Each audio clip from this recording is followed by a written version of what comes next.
There we go. Hello, everybody. Welcome back to another episode of From the Fourth Line. My name's Evan. I'm joined, as always, by my lovely co-host, Ella. Hello. Hello. Um, I get we only have one game to talk about. I had to double check the schedule. I was like, wait a minute. No, we only have one game to talk about, which was the Leafs in Boston on the first half of a back-to-back with travel because they play tonight on Wednesday, against the New York Rangers. But first, I guess we can talk about why am I talking about it's a bad thing to talk about this game against Boston? They did win. But Yeah. maybe that's a bad thing. Yeah, I sort of don't know at this point.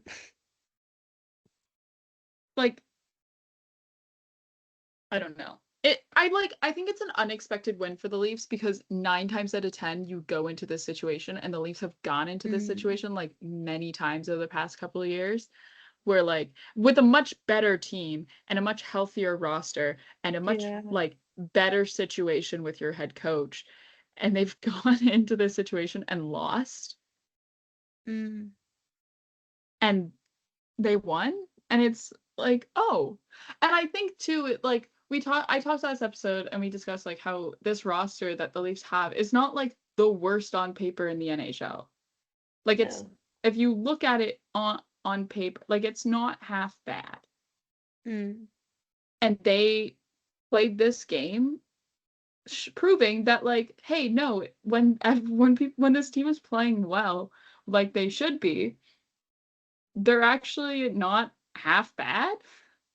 Yeah. It's crazy, right?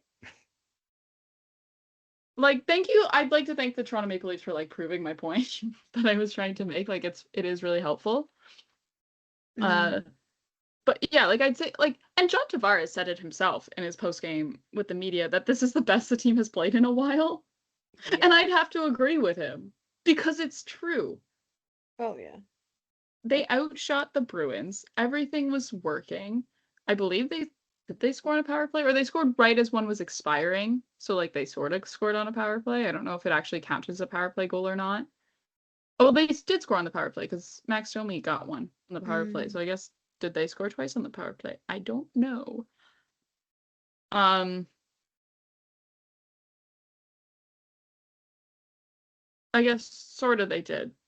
That Matthew Knies one at the end was kind of weird, but Stolarz was pretty great in net. You know, he didn't face as many. He didn't face 30 plus shots as Leafs goaltenders have gotten used to this season. The Leafs outshot Boston by a considerable margin. Yeah. What was it? It was 35-20. 15. The Leafs usually have spent all season getting outshot by their opponent by 15 shots. And maybe someone, take what I can get. and maybe someone with a lot more patience to scroll through Hockey Reference would do this, or could come up with a way to. Honestly, you probably could export Hockey Reference, that game log chart on Hockey Reference, the team game log chart on Hockey Reference, and you could export it into Excel spreadsheet, and then you could figure out a way to actually put it in a formula to figure it out. You totally could. And I am already thinking of a way that you could do it, but I don't want to do that work. I don't want to put that formula together because it's been a while since I've put together Excel formulas routinely, but go through and be oh, what is every time where the Leafs have outshot their opponent by more than 5 shots? I think is a fair thing of oh, they've quite, it's not oh, it was a close game and both teams were kind of equal in shots. It's oh no, I think you've been past the threshold of what is equal shots for both sides. Yeah. Without it being right on the money, because sometimes it's oh, a team got one more shot and they outshot their opponent. Did they? Sometimes it just counts was this game at home on the road, because each team counts shots differently. Yeah. It's not up to the league, it's up to the team really to do it. But anyways, it doesn't matter. Stolarz played well. I mean, he kind of let in a bad, not so great goal at the beginning, but then after that, locked in. The only other goal he allowed was weird.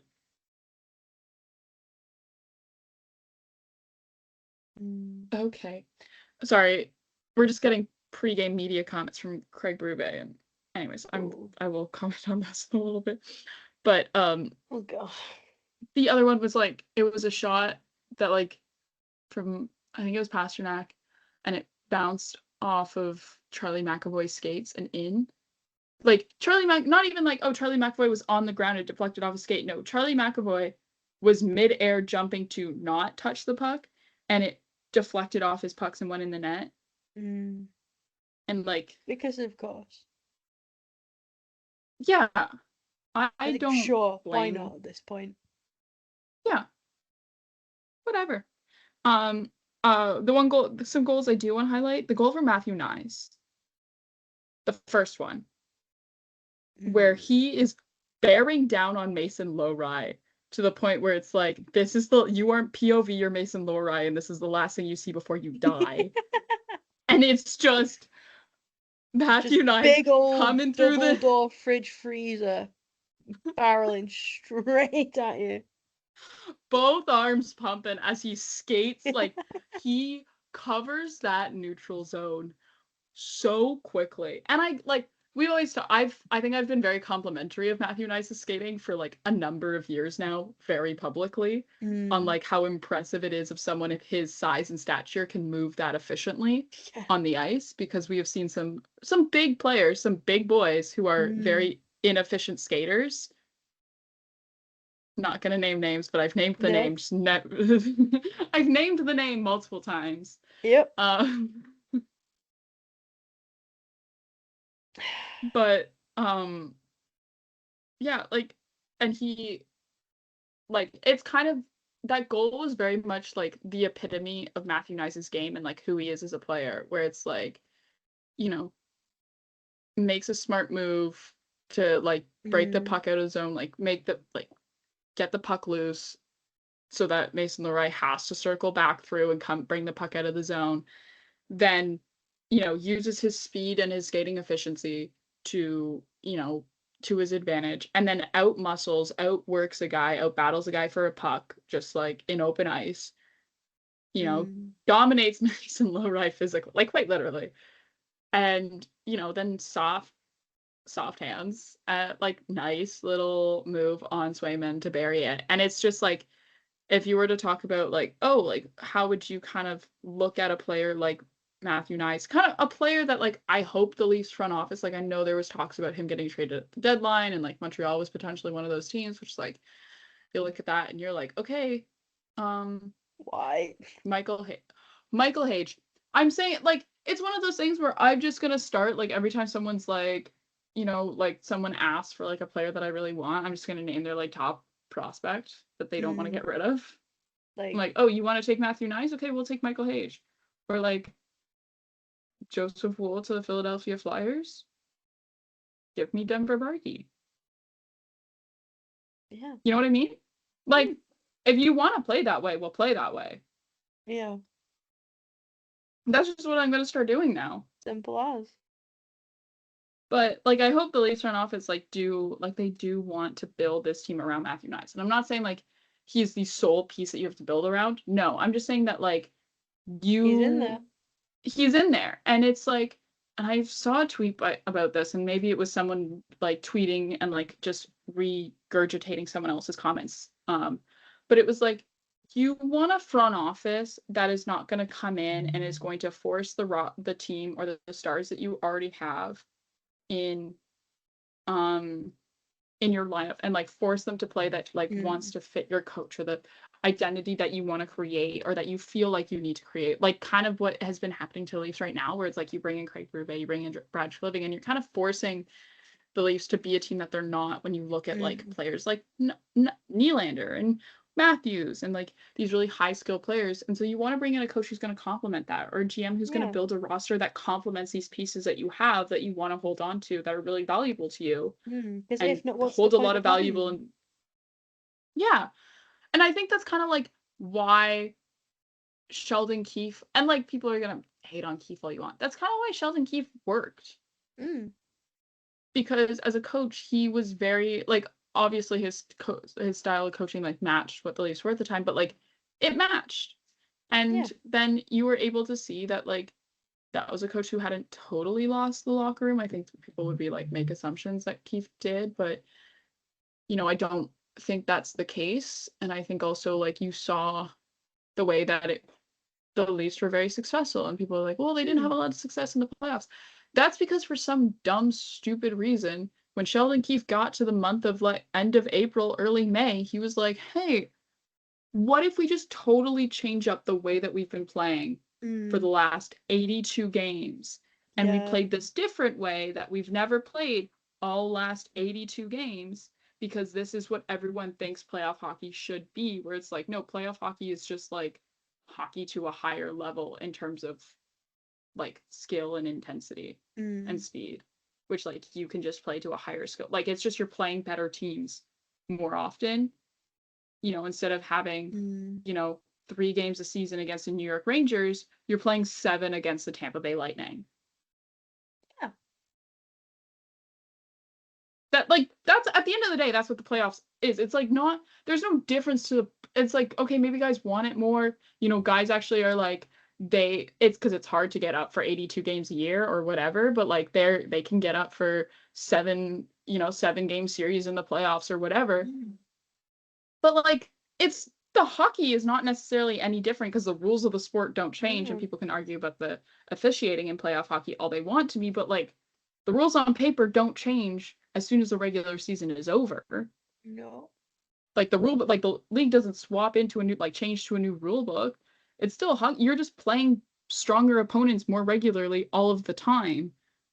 You're not playing, you don't have like 3 games a year against the Canucks. You don't have 2 games against the Canucks, or like depending on what division you're in, you don't have like, I'm trying to think of a team that's like at the bottom of the Atlantic and it's like the Leafs right now, but like team that's been like, I guess for the past like 20 years, you don't have like 4 games against Buffalo, or you don't whatever. Like I'm trying to think of teams that are bad and I can like, but or like have always have been bad for a while, but like that's the sort of thing. It's like you're not playing, half your season, I guess, really, when you look at it, against teams that are bad or not good, right? Or not the best of the best. Whereas then you get to the playoffs and you're playing the best of the best, or the best teams, because that's the teams that make the playoffs. So that's kind of that long-winded explanation to be like, hey, that was a really great goal from Matthew Knies to hit a career high in points with 59, because he also got the empty net goal at the end of the game. So good and there's still like what, 10 games left in the season. Yeah. So like, a few. yeah, good for you, Matthew. Good for you. And so it's been fun to see him grow as a player and like him get better, and he's put up more and more points every year, which is really awesome. Oh, yeah. I love to see Another him one thrive. is also as well, Nikita Zadorov boarded John Tavares. And the reason why I want to talk about this, besides the fact that like the best part about it is like even Zadorov was like, yeah, I deserve that boarding penalty. Like he was like, yeah, that was a 5-minute major, that was fair. Which like Radko Gudas, take notes. Like I'm sorry, Nikita Zadorov, honestly, like his comments after the game were great, because he was like, and maybe this is just me because he like said what I wanted to hear as a Leafs fan, but like he was like, yeah, I made a mistake. That was the right call. My bad. I boarded a guy. Yeah, I should get a 5-minute major for that. My fault. And then he said losing to the Toronto Maple Leafs in the grand old year of 2026 is embarrassing. He called that loss embarrassing. And I was like, you know what? Actually, you're right. Yeah. That it like because losing to this Toronto Maple Leafs team in the way that they've been playing is embarrassing. But after that, and because John's on the ground and he's slow to get up, Easton Cowan, turns that corner so fast. His gloves are off. He's like, no by the time he's even turned granddad. around, and he's trying to fight Nikita Zadorov. Easton Cowan, who is like 6 foot 190, is trying to fight 6'7", 255-pound Nikita Zadorov. And you know what? Good for him. I love him for it. I love it. Like, it's incredible. it shouldn't always be the rookie, but like there is one of those things of like watching a guy who's so far out of his weight class be like, you know what? I'm gonna go in there. And like no one was gonna let those two actually like fight, No. right? Like no one was going to like no one on either of those teams, and like the Boston Bruins probably would have even not allowed it either, was going to let that be like an actual fight in the way where Zadorov later fought Dakota Joshua, and those two are much closer like closer Mm. matched in terms of their weight class. And also, but like I think it's like good for Easton Cowan, and there were some really good quotes like after the game from every guy and like just about kind of who he is. And I think like that's why youth is important, is like this like soccer room like needs like a 20-year-old kid like Easton Cowan to kind of be that. I think it was Anthony Stolarz who called him a spark plug. And it's like I think you kind of just need that like youthful excitement about everything being new and like being in the NHL and just like going out to each game, and like they need that. And I think every team sort of needs that because it's fun. But I think I sent a picture to like a group chat that we have that I don't know if you saw, of that like sort of line scruffles brawl. It wasn't really a brawl, but like because no one was like throwing punches. Every guy was just like sort of grabbing another guy. Um, but of that, and it was really funny because you had like Easton in the middle of it, his helmet half coming off. Like Fraser Minton's got an arm around him, and then like Oliver What? Ekman Larsson's got like an arm around Fraser Minton, and then like William Nylander's in there getting an arm around a guy. Like I think Fraser Minton just wanted to make sure he was going to get paid rent. Yeah. He's like, you better cough up. He's like, we're nearing the end of the month. Nothing. I need to make sure my tenant can still pay me rent. Um, but there was like it was really funny. Just like picture. I was like, this is happening. Um, other yeah, I've Toronto. Like honestly though, it was a very enjoyable game to watch if you're a Leafs fan, which is really funny because I don't think we're used to those. Like we haven't No. kind of had that in a while. Like not even like, oh, they still lost, but it was still a fun game. No, because like even the games where it's been close, like they haven't been fun to watch. So it was nice, and it like, and it doesn't mean that, oh, in order for a game to be fun to watch, like the team that you want to win has to win. It's like no, because there are like some really good games out there in which like the team that I wanted to win didn't win, but I still had a fun time watching them because they were exciting. And this one was like it was exciting, it was fun, there was stuff going on. Like it was way more exciting than the Monday night game between the New York Rangers and the Ottawa Senators, in which the New York Rangers at the time had nine shots on goal. That had been adjusted. They got 10. Good for them. Um, but like it was just boring, Mm. partially because like half the team just like wasn't playing hockey. Like half the Yeah. ice. Like but and like I mean I guess the team you sort of want to win in the end, like I don't know, Ottawa won, so but like I still think even like Ottawa Senators fans probably didn't have a fun time watching that game, even though their team did win, because it was just like boring. Mm. Um, so yeah, the Leafs, like I said, play the New York Rangers.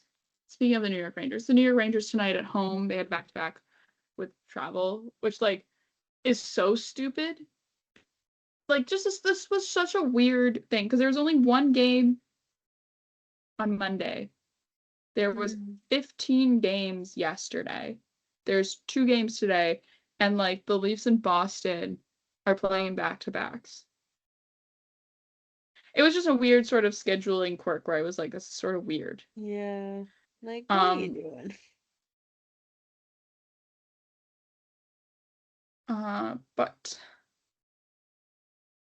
um, some sort of lineup news for tonight's game.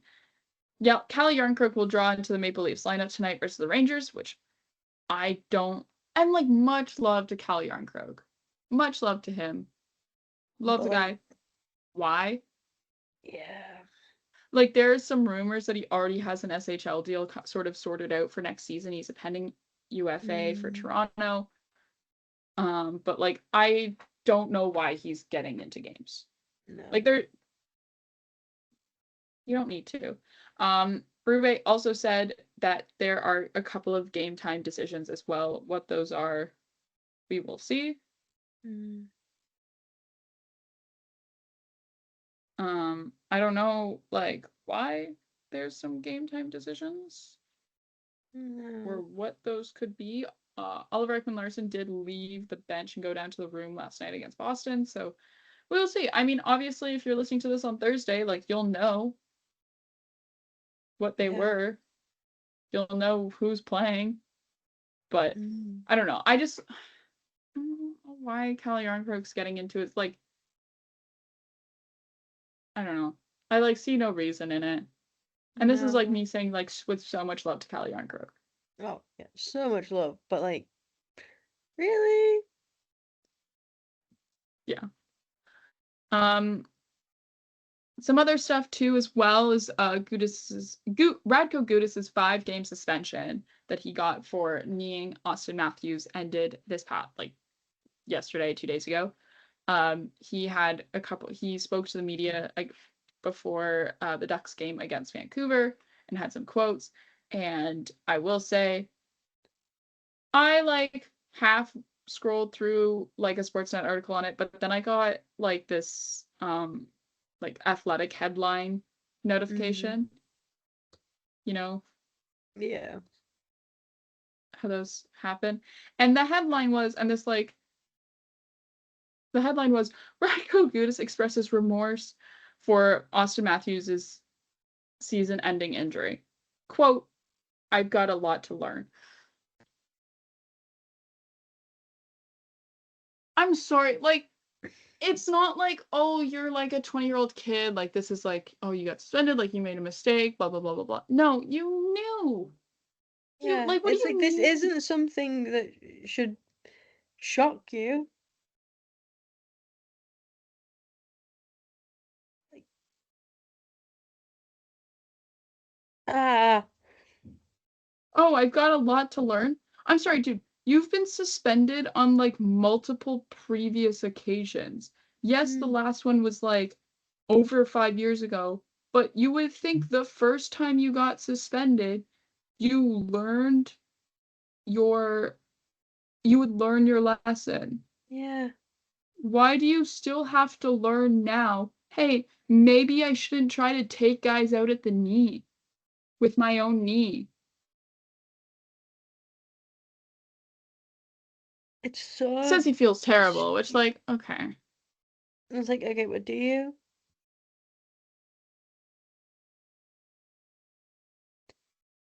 I really hate the way it ended up, quote, I really hate the point of Well, contact, why Gouda said, fucking quote, do I'm it? not a fan of that. I never want to injure anyone out there.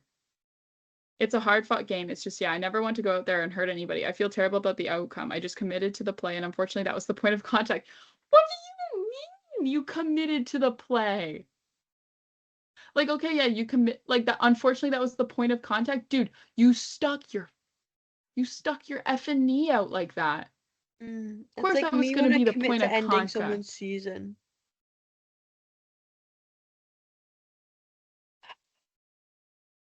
I've got to learn, Gouda said. I've got to be better as a hockey player. I never want to go out there and hurt anyone. It's very unfortunate. I reached out to him too. We spoke. I never want to see anybody get hurt. So I feel very terrible at that.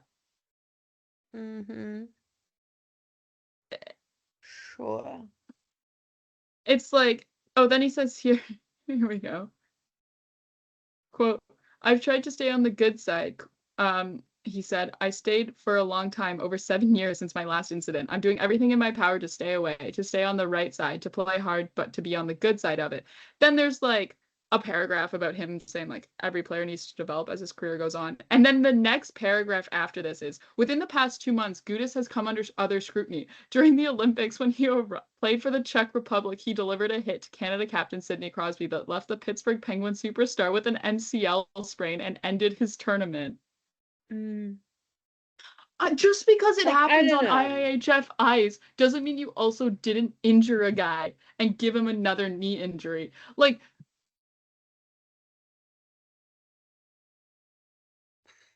I'm sorry. Like, like It's just so stupid.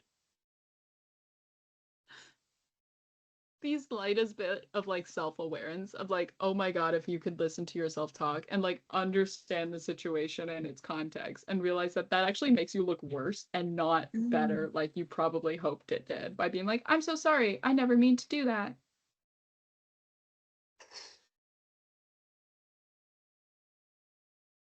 It's been 7 years since my last incident, but like just like don't look up.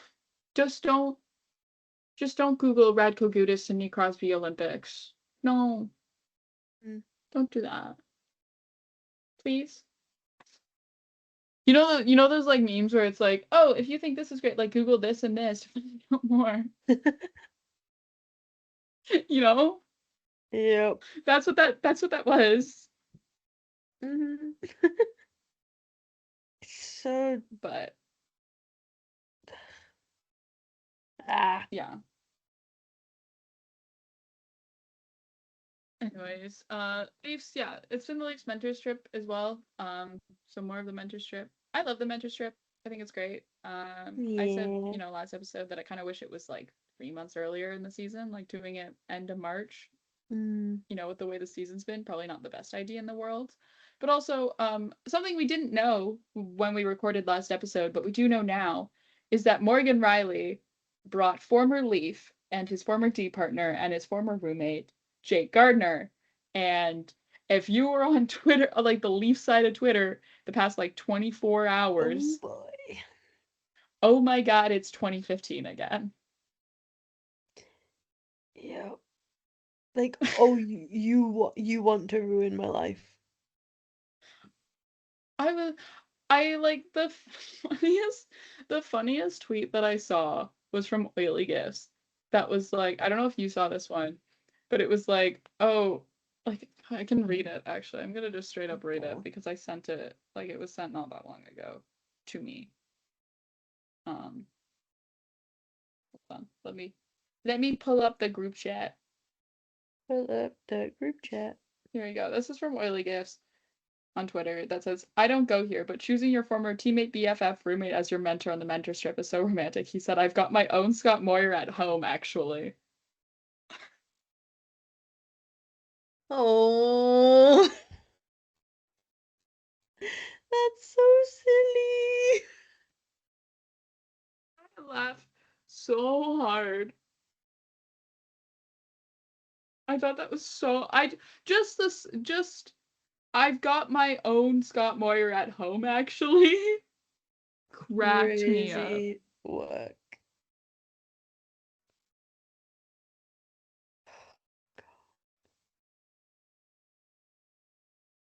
But, yeah, it's been great. I think it's always like, fun to have the mentor strip Mm. for them as someone who's never been on a mentor strip. So what do I know? We're also hitting that time of year where teams are clinching their playoff spots and teams are getting eliminated. So we have a couple of teams that have clinched the playoffs.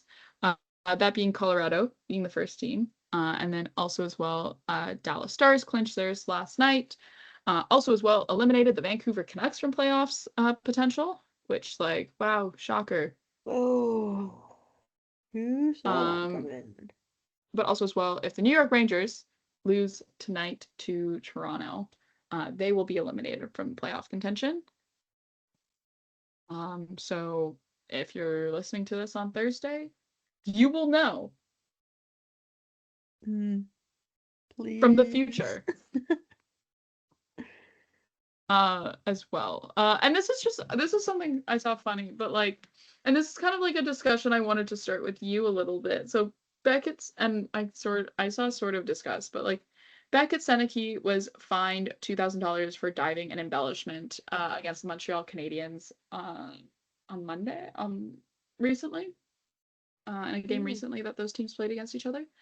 Um, because he had been given a warning for a previous offense. And it's like if you have two diving and embellishment offenses against you in a certain amount of games, then you get fined for it. Mm. Um, So he got fined $2,000, which like no big deal, really. And it's like I saw then people being like, oh, I guess like you shouldn't really like you shouldn't be fining rookies for diving embellishment. And I'm like, that's the stupidest thing I've ever heard. Like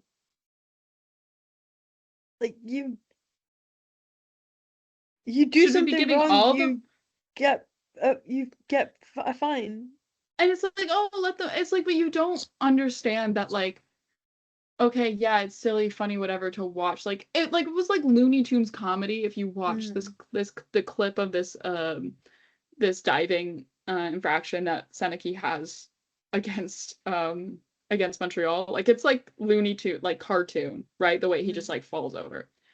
And it's like I think like yeah, it's funny to look at and be like, "Oh, that was hilarious." But also you have to think about the fact of like, hey, if that doesn't go called like, you know, and a ref believes it or whatever, and it's like, oh, it results in a penalty for the other team, then you're gonna have like, well, then who knows when it's gonna stop. It's like, oh, like you let him mm, have like no, it's funny, but it's like also like you do understand why he's doing it.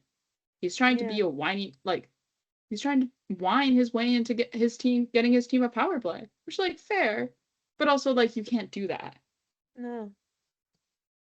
right? It's like when you watch soccer and like some guy like I don't know gets tripped and he's like my knee's exploded, ah!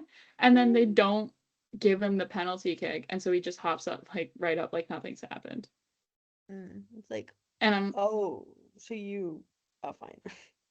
you are thank you for the Oscar-winning performance of Mm, man's ACL explodes, but you're totally fine, Like it was wonderful to watch, but also, girl.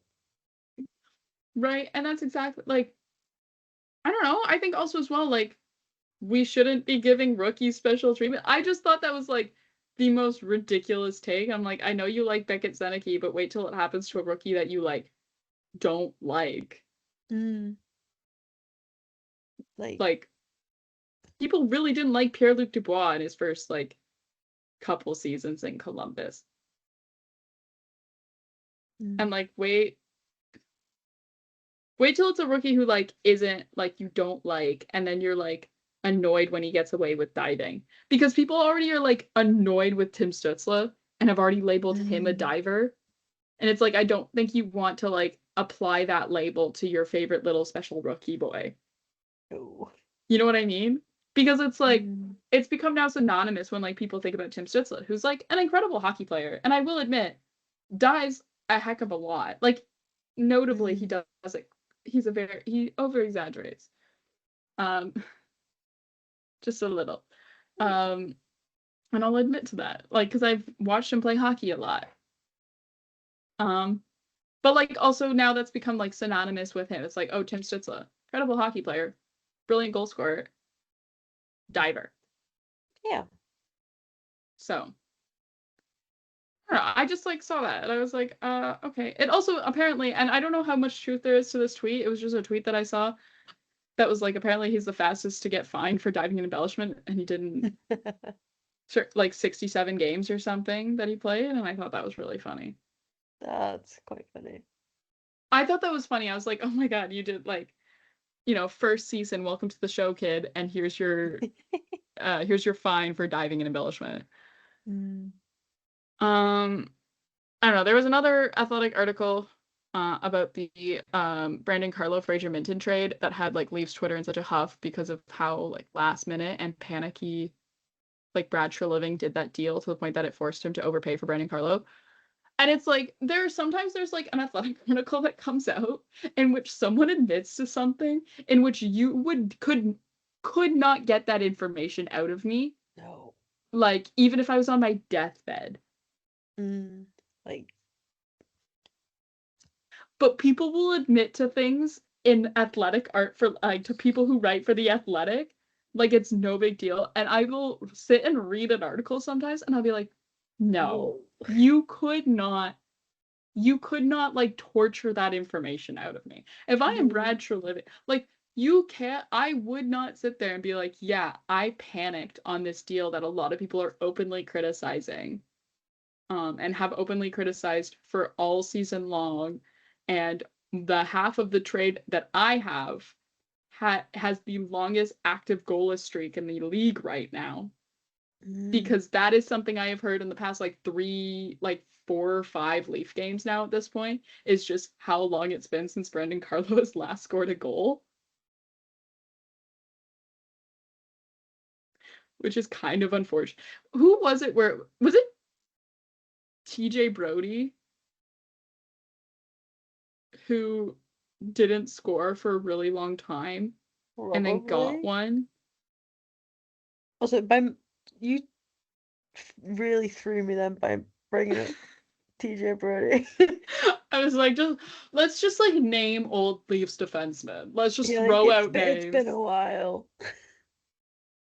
But because I remember it was this thing where it was like for the longest time. Or was it? Hold on. Was I it T? think I it don't was think it was. TJ Brody. Because it was something that we discussed on the show as well. Hmm. Was it? No, I don't think it was TJ Brody because he Yeah. never had a goalless season. Hold on. Hmm. Who I'm was it? finding it.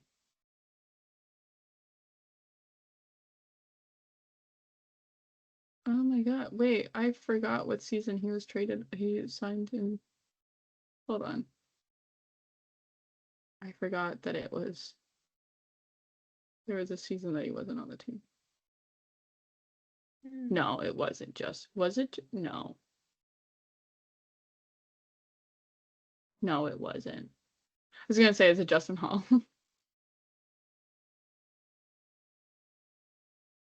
But it's not, don't worry. No, it's not. I like I'm like trying to find it, but I like can't. Maybe it was TJ Brody. Hmm.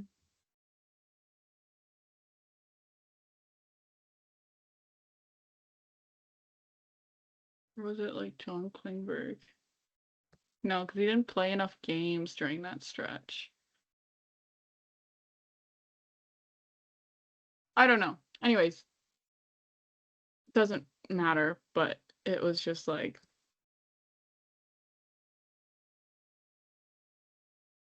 anyways, it doesn't matter to the point that I was making. But it's like it's one of those things where it's been like multiple broadcasts from being like, wow, it's been a while since Brandon Carlo has scored a goal. And I'm like, I got to the point where I'm like, okay, like we get it. He's bad. And it like didn't help that it was against Boston. Like Fraser Minton was there, and then they keep No. talking about Fraser Minton, and like this article too. Like it's one of those things where it's like it's not the first time that Fraser Minton has played against the Toronto Maple Leafs. Like he's done it this season. So Hmm. I guess maybe it's like now that it's like the end of the Leafs season, you can talk about how bad the Leafs are. Like, and they've traded Fraser Minton away. Hmm. That you're like, oh, this trade was a mistake, which is like true. Especially also because like the Leafs like will probably have will be in the lottery draft for and if it's outside the top 5 like they have to give the pick to Boston, like all these different things. But I don't know. I just like read that Athletic article and I was like, you could not like if I was Brett Living, you could not have like tortured it out of me to be like, No. yeah, I I panicked and I overpaid for a guy that I should not have overpaid for. And like now look at how bad the team is and like we're gonna lose our first round pick. And like, we traded away a guy who was going to be our like essentially be our third line center. And we've traded him away. And like all these things. Like could not get it out of me. No. But he's just like admitting it to the Athletic like openly. It's like, how are Kind of you gonna just crazy. have this information just charmed out of you? I would simply be stronger. Yeah. I would simply just not. But that's just me. Like you can choose to not say things. Mm. Like, no one's gonna expose you for not saying something because, shocker, no one knew.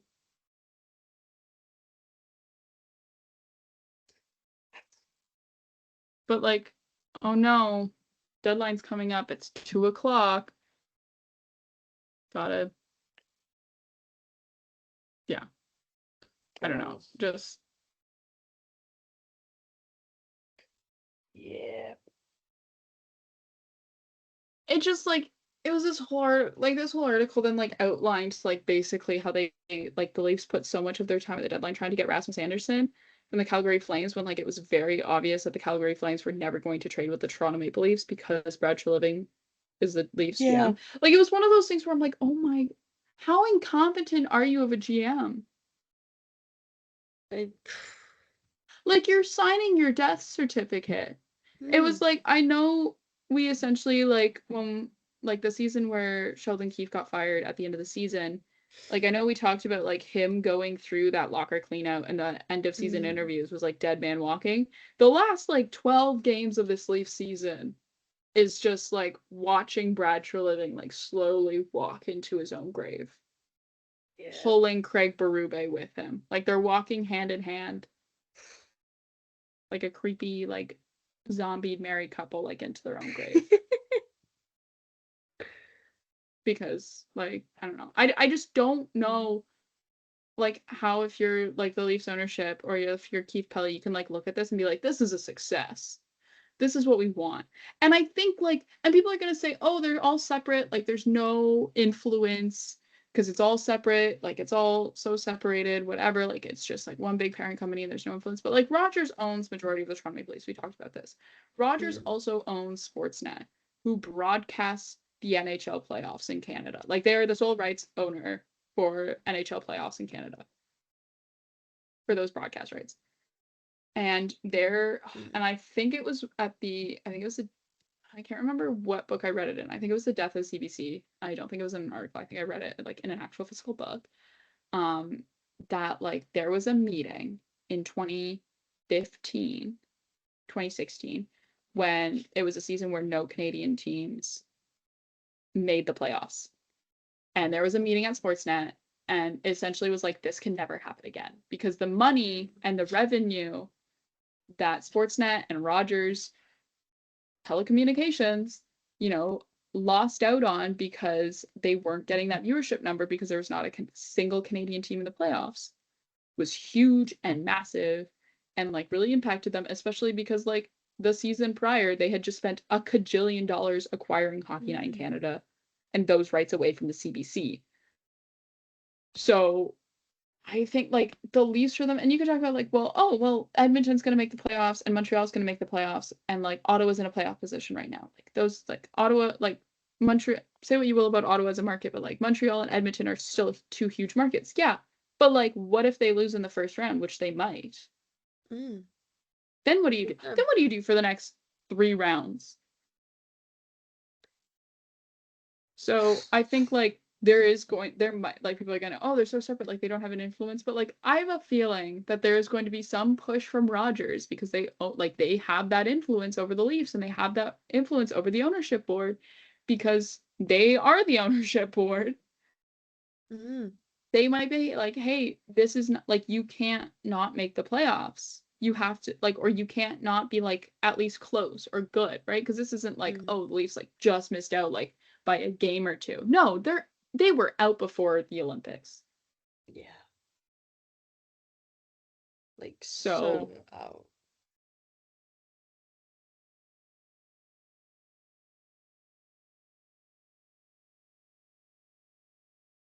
like they were out before the Olympics. So like there was no reason for people to like watch like not like no one like there are some nights where it's like, oh my God, I gotta watch the Leafs tonight because we have the show. Like I can't you know what I mean?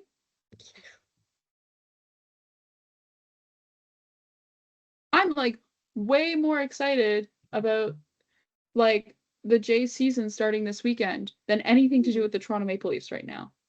Yeah. Like I think So even I am. yeah, Which crazy work. I took you to one game and you're like, yes. I'm like, yes.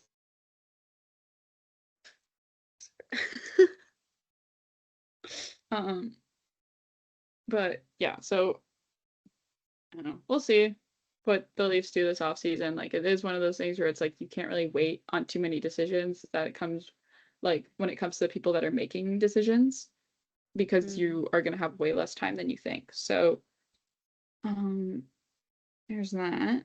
And then also as well, and this is kind of just a fun little article that I thought would spur some discussion because it's kind of a little bit slow news wise for us, just because like we only have one game to talk about and it's after the trade deadline.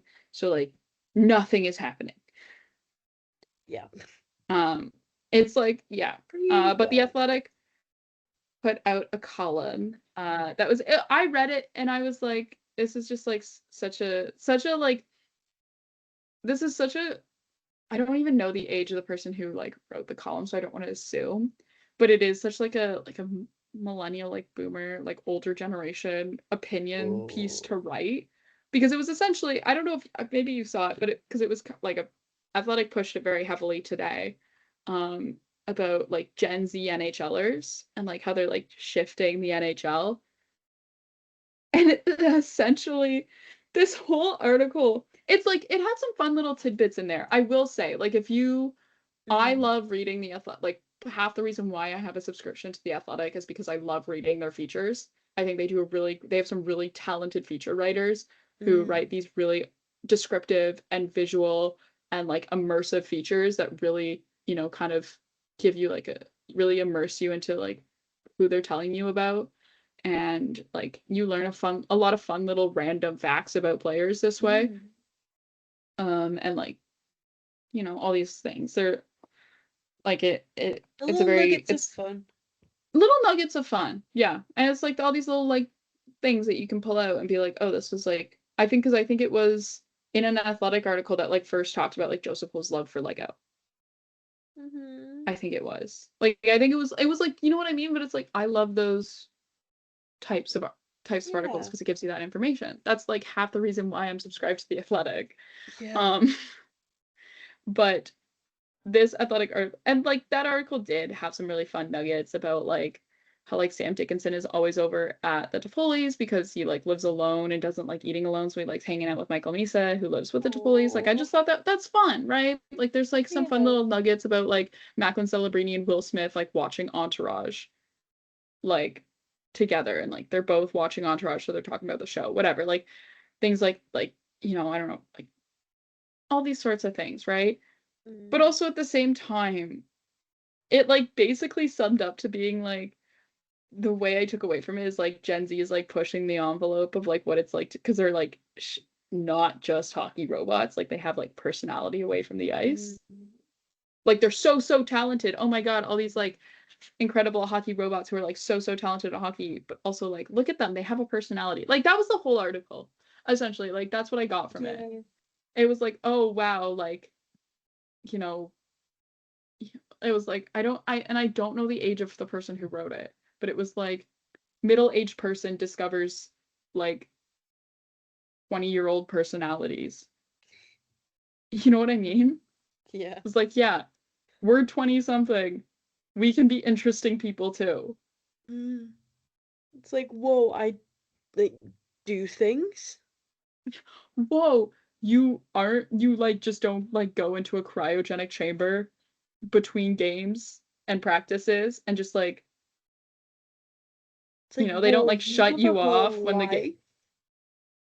That's great. Right? But like that's what it was. It's like, oh, you like playing Catan? You and like millions of other people. Yeah. Oh dear.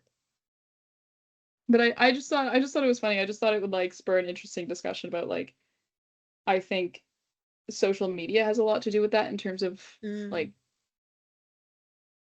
players. And it's not just like, oh, players having social media more now than like they had 10 years ago, but it's also like teams using social media more as a marketing tool and a way to create like a brand image and a player and like player images than they did 10 years ago. Like every team, has a TikTok that gets regularly posted to, like has Twitter, like Instagram, like that, all these things that get Yeah. used. But it's just like one of those like interesting things. Because also then, is it not a thing of like Well, it's not necessarily that the younger players have more of a personality, it's just the level of access we have to these players is now a lot more than it was. So obviously we're gonna see more of them outside of games. Like obviously that's not the full thing, but it's like No, but it is true because like I think before the only like behind the scenes access we would get of like players away from the ring, like away from games, would mm, be like those winter like Road to the Winter Classics, yeah. like on HBO, right? Like that sort of thing, or like Road to whatever, like Road to the Winter Classic. Mm, Whereas like now, like every team has their own like behind like YouTube series. It's like behind the yeah. scenes. That like yes, it's very polished and like team PR'd because it's like what the team wants to show you. So it's not Mm. it's not as real. There's still a level of like gloss on everything, right? But we're still But seeing we're still seeing more than we like probably than you would have 10 years ago as a fan. Absolutely. Like I think, then there's a really interesting discussion that you can have about like the way that like fan consumerism of the NHL and like the way that like the fans interact with each other and like the team and the mm, sport and everything has changed greatly in the last 10 years because of social media and like the way that like and I'm not dismissing it and I'm not like doing it as a way to like dismiss or like talk down to like teenage fangirls because I was once a teenage hockey fangirl, mm, right? Like, and or I was a teenage fangirl of other things as well. Like I yeah. have a Tumblr account and I know how to use it, Mm, right?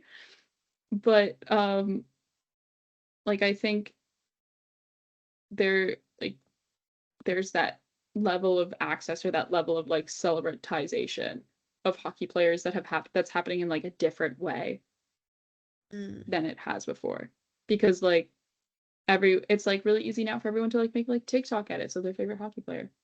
yeah. And it's like in the same way that you make like TikTok edits of like an actor or like a character or like a singer, like a K-pop idol. I think, you could do a whole gross examination to like the idolization and like the K-pop Mm, idolization of hockey players. Like that's a very interesting discussion yeah. or like way to look at the way that pop culture is like being consumed. And Mm, I think, you know, it means that hockey and sports in general, I should say as well, because this is not just limited to a hockey thing. This is like across all sports.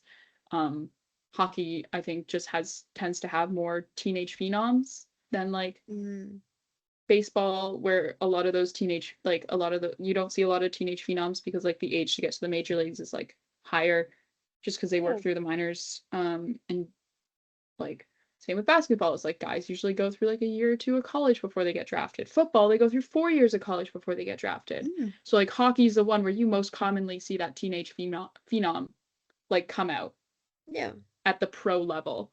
So that's why but like it's across all sports where it's like I think you're seeing sports enter more of that pop culture space, which like they've always been there. Sports have always been Mm, a part of pop culture, but I think you're just seeing the crossover happen on a bigger scale, yeah. in part because social media, because pop culture and sports can exist in the same space because of social media.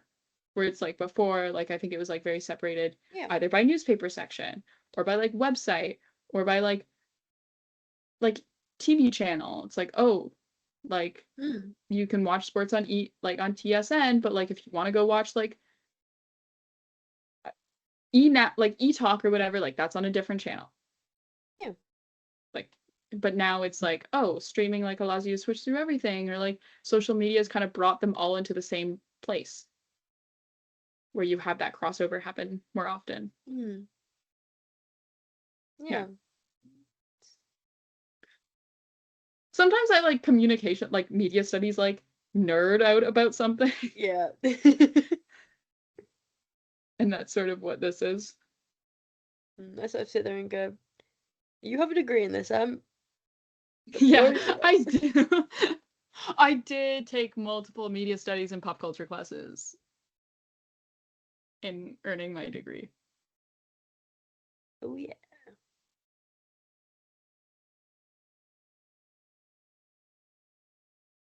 God. But unless you have something to add, I don't know. I don't think I do. Well, a little bit of a shorter one again, but also like, What else is there to talk about? I don't know. So with that being said, thank you guys so much for listening. We'll be back on Monday, right? Or are you in Scotland? I'm gonna be in Scotland. It will depend on how much of a phone signal I have and whether or not I can get Teams to work on my phone. So we will either be back Monday or we'll be back like a week from now. Mm. Because Ellie keeps going to Scotland. Ish. Ish. Or like a week. I guess like we'll be back a Monday. Whether that's next Monday or Next the Monday or Monday the Monday? after. Yeah. Who This is knows? my last trip to Scotland before April? April. End of And then I'm April? going again in May, and then again in July. But it's fine, this is the last one for a little bit. For like a month. Yeah, that's a little bit. But thank you guys so much for listening. We'll be back. In the meantime, you can find the show wherever you get your podcasts. You can also follow the show on Twitter at From the Fourth Line. That's fourth with the number 4TH. And I guess actually, you know what? We're in the last month of the season, and I'm gonna do it now. I will open voting. I will open nominations Yeah, for From the Fourth Line's annual Blurbo of the Year award. my favorite So time of year.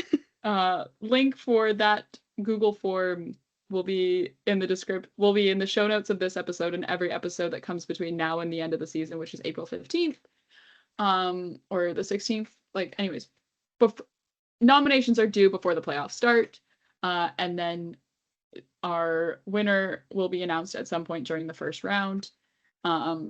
That to give a fair shot to all Blorbos. Reminder, as I outlined, I think a little bit last episode, Blorbo of the Year, we're talking about this is from the fourth line. We're talking about our bottom sixers, our bottom pair defensemen, our backup goaltenders, our third goaltenders, depending on how True many games. Blorbos.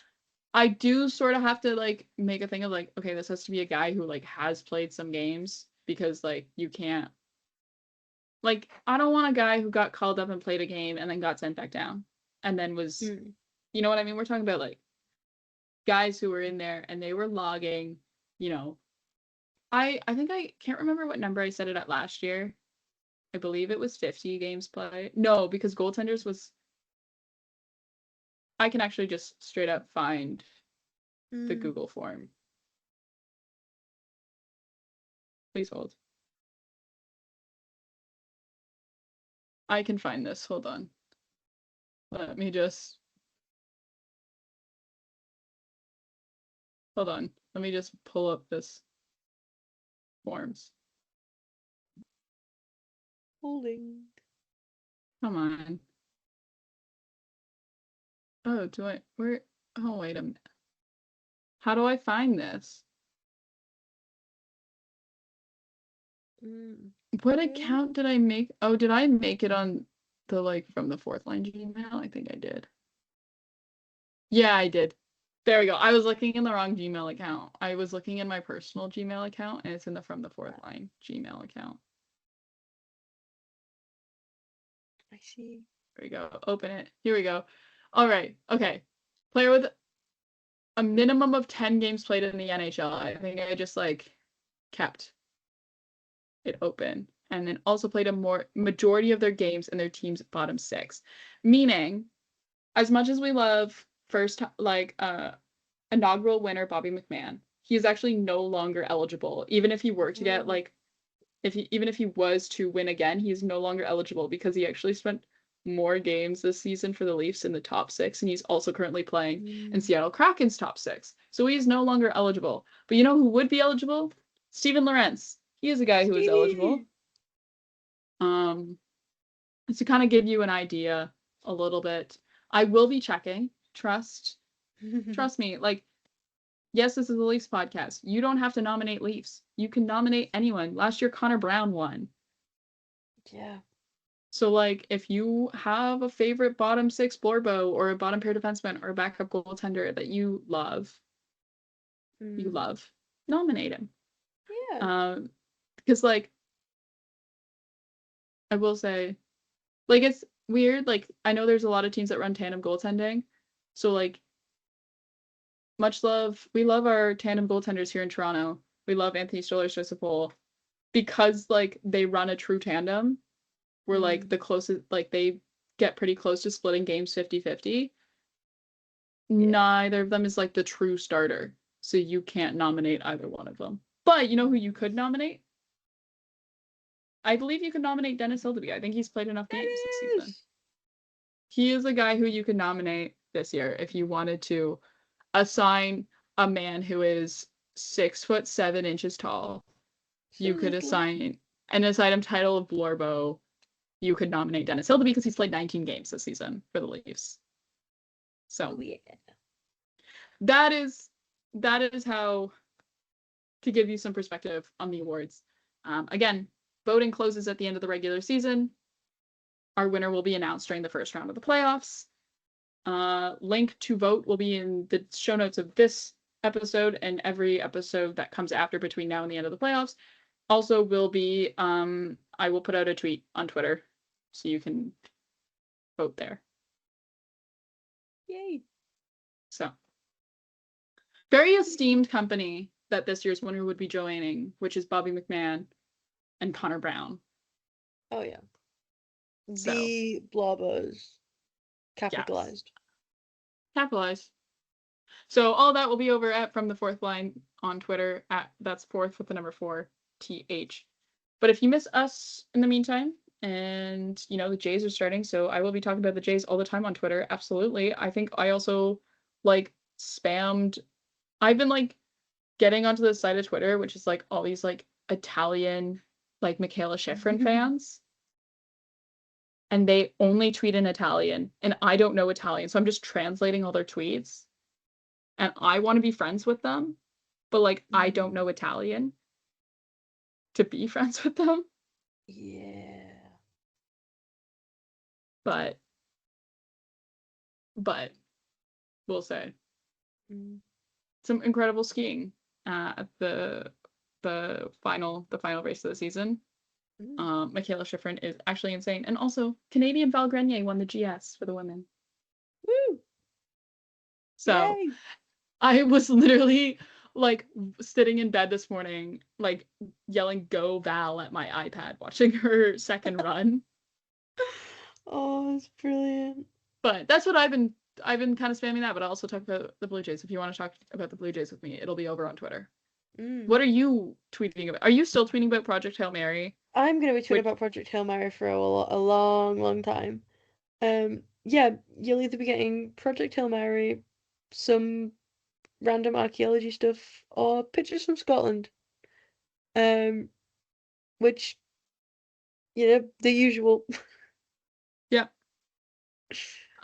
So yeah, you can follow us over on Twitter at 60 Leafs, for Ella at PearB1 for myself. Thank you guys so much for listening. We will see you guys next time. And what do we I Go can't Jays remember. go. Go Jays go. You know Go what? Jays Yeah. go. Go Jays go. They open their season. Go Jays go.